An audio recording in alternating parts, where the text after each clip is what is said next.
یہ پل بلوچستان کی ایک خاص سوغات ہے۔ سیب کی ان اقسام کو تورکلو اور شنکلو کہا جاتا ہے۔ انگریزی میں یہ ریڈ ڈیلیشیس اور گولڈن ڈیلیشیس کے نام سے پہچانے جاتے ہیں اور ان کو پاکستان بھر میں بڑی مقدار میں سپلائی کیا جاتا ہے۔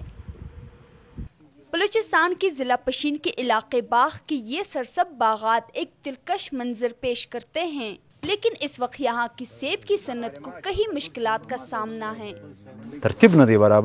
بہتر انتظام نہ ہونے کی وجہ سے ہم جب تک اپنا مال منڈی تک پہنچاتے ہیں تو ہماری پیداوار کا 30 سے 45% نقصان ہو چکا ہوتا ہے۔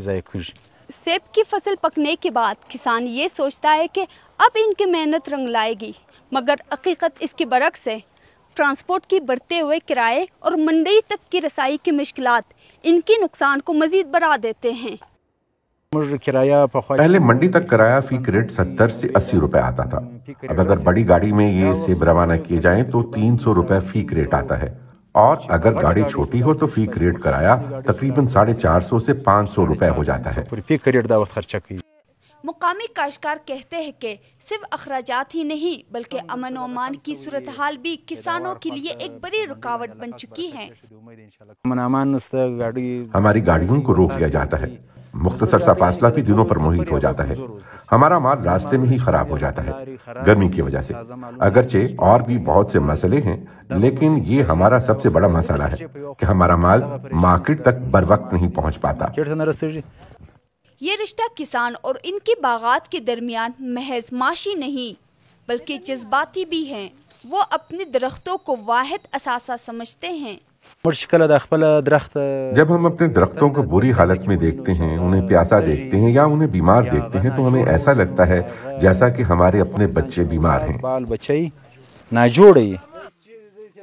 جدید سہولیات کی عدم موجودگی صورتحال کو مزید خراب کرتی ہے۔ کاشتکاروں کی مسائل صرف انتظامی نہیں بلکہ موسمیاتی تبدیلی کے منفی اثرات نے بھی سیب کی پیداوار کو براہ راست متاثر کیا ہے۔ یہ پولینیشن کا ایشو ہے، مطلب ایک ایپل کی ٹری سے لیٹ سے اگر 10 kg ایپل مل رہا تھا اب وہ 5 kg پہ آ گیا، نمبر 1۔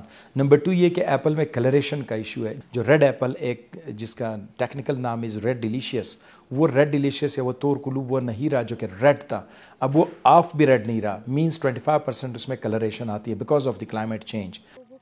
اس کے علاوہ پانی کی کمی بھی کسانوں کے لیے ایک بڑا چیلنج ہے۔ یہ صورتحال مستقبل میں سیب کی کاشت کے لیے مزید سنگین خطرات پیدا کر سکتی ہے۔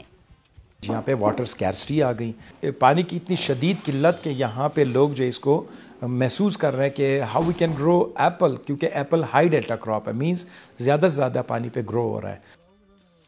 زرعی ماہرین متبادل اقسام اور جدید طریقہ کاشت کو اپنانے کی تجاویز دے رہے ہیں تاکہ اس صنعت کو بچایا جا سکے اور بلوچستان کے سیب ایک بار پھر اپنی پہچان قائم رکھ سکیں۔ ہماری جو ٹریڈیشنل ورائٹیز ہے جس کو تورکلو یا ریڈ ڈیلیشیس کہتے ہیں، جس کو گولڈن ڈیلیشیس یا شنکلو کہتے ہیں عرف عام میں لوکل لینگویجز میں، یا پھر کاجا، یہ 3 کمرشل ورائٹیز ہیں۔ ان ورائٹیز کا الٹرنیٹ ہم نے ڈھونڈا، اس کا نام ہے ورائٹی کا وہ اسی طرح کا، لیکن انہوں نے اپنی جرومائن کے نام سے امریکن نے اس کو نام دیا۔ ڈرپ اریگیشن کے ذریعے ہم اس کو اریگیٹ کرتے، دین وہ پودا سروائیو کر جاتا ہے۔ بلوچستان کے یہ باغ مقامی کسانوں کی نسلوں کی محنت اور امیدوں کا پل ہے۔ پانی کی کمی، موسمیاتی تبدیلی اور سہولیات کی عدم موجودگی نے اس محنت کو خطرے میں ڈال دیا ہے۔ اب بروقت اور سنجیدہ اقدامات کی اشد ضرورت ہے تاکہ یہ باغات محفوظ رہیں اور اس پل سے جڑے ہزاروں خاندانوں کی زندگیاں بہتر ہو سکیں۔ رانی واحدی، TW اردو، پشین، پاکستان۔